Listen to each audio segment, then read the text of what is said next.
اقبال کہتے ہیں میں نے سارا دین پڑھا ہے، سارا قرآن پڑھا ہے،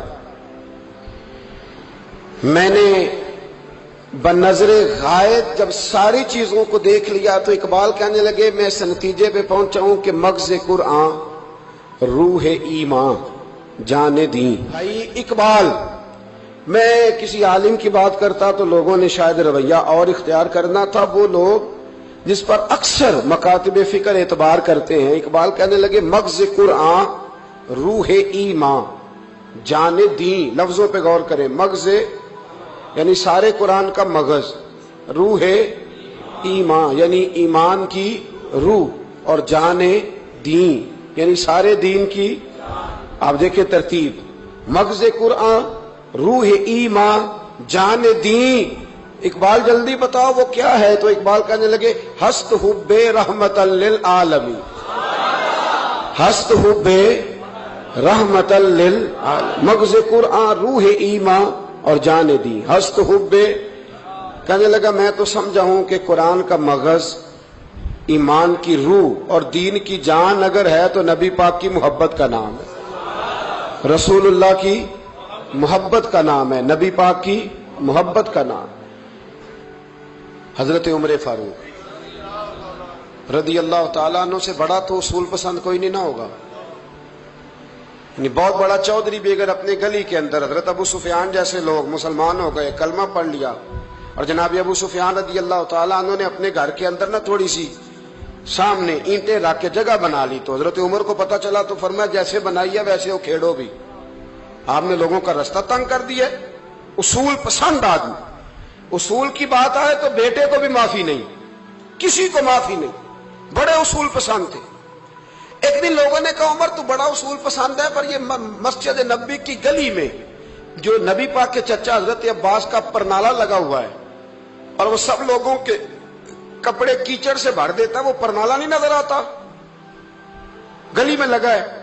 اب تو ہمارے پرنالے اور طرح کے ہیں نا، تو جو حرم شریف میں آپ میزاب رحمت ہے وہ دیکھا نا آپ نے، وہ پرانے زمانے میں جو لوہے کے پرنالے ہوتے تھے، تو وہ واقعی پوری گلی جو تھی نا وہ گزر کوئی نہیں سکتا تھا، اتنا اچھا شاوڑ ہوتا ہی کوئی نہیں تھا جتنا وہ ہوتا تھا، وہ بڑا تگڑا قسم کا پرنالہ ہوتا تھا، تو کوئی شے نہیں گزر سکتی تھی بڑی دیر تک۔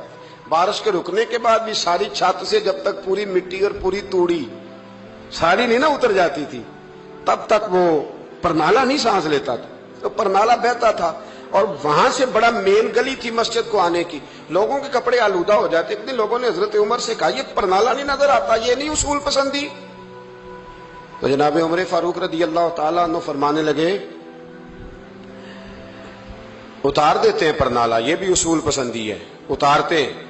حضرت عمر فاروق نہ گئے، اور شارحین نے لکھا ہے کہ اونٹ کے اوپر بیٹھ کر آپ نے یوں پکڑ کے نا پرنالہ کھینچا، اور جناب عباس کے گھر والوں سے فرمانے لگے 4 کونے ہوتے ہیں گھر کے، چھت کے 4 کونے ہیں، کسی اور میں لگا لو پرنالہ، کو ضروری ہے کہ نمازیوں والی گلی پہ لگایا جائے؟ یہ کہہ کے آ گئے، کسی کی جرت تھی بات کرے؟ حضرت عباس آئے تو لوگوں نے آ کے کہا کہ عمر نے پرنالہ کھیڑ دیا، اور فرمایا کہ 4 کونے کہیں اور لگا لو۔ تو حضرت عباس مسکرائے، لوگوں نے کہا مسکراتے کیوں ہو؟ فرمانے لگے کوئی مسئلہ نہیں، عمر خود آ کے لگا کے جائے گا، جیسے وہ کھیڑا ہے ویسے۔ لوگوں نے کہا وہ عمر ہے، عمر کو بدلنا اور اس کی بات کو بدلنا، اور اتنی جرت کہ وہ لگا کے جائے، جس بندے کو دیکھ کے شیطان گلی کا رستہ بدل جاتا ہے، آپ اس کی بات کر رہے ہیں۔ فرمایا میں نے کہہ دیا نا عمر لگائے گا، تو انشاءاللہ عمر لگائے گا۔ حضرت عباس مسجد میں آئے، نماز پڑھی، تو کہتے میں نے بات چھیڑی دی۔ عمر خود کہنے لگے کہ حضور آپ سے تو امید نہیں تھی۔ حضرت عباس سے کہنے لگے بھئی جگہ بھی ہے، 4 کونے ہوتے ہیں گھر میں، کو ضروری ہے اسی کونے پہ لگے جہاں سے نمازی گزرتے ہیں؟ یہ بخاری مسلم کی حدیث ہے۔ حضرت عباس کہنے لگے عمر 4 کونے ہیں، میرے پاس جگہ بھی ہے پرنالے کی، میں نے بھی کئی دفعہ سوچا تھا وہ کھیڑ دوں، اور میں بھی اسی گلی سے گزرتا ہوں، میرے کپڑوں میں بھی کیچڑ بڑی دفعہ پڑا ہے، پر مجبوری یہ ہے وہ کھیڑ اس لیے نہیں سکتا کہ یہ پرنالہ میرے نبی کریم نے اپنے دستے مبارک سے لگایا تھا۔ فرمایا میں مکان بنا رہا تھا، چھت بنا رہا تھا، تو حضور اچانک آ گئے، اور کئی لوگ گواہ ہیں اس کے، رسول کریم تشریف لائے اور نبی پاک علیہ السلام نے فرمایا لاؤ چچا تھوڑا میں بھی کرتا ہوں، اور پھر میرے نبی کریم صلی اللہ تعالی علیہ وسلم نے اپنے دستے مبارک سے یہ پرنالہ لگایا تھا۔ کئی دفعہ سوچا وہ کھیڑ دوں،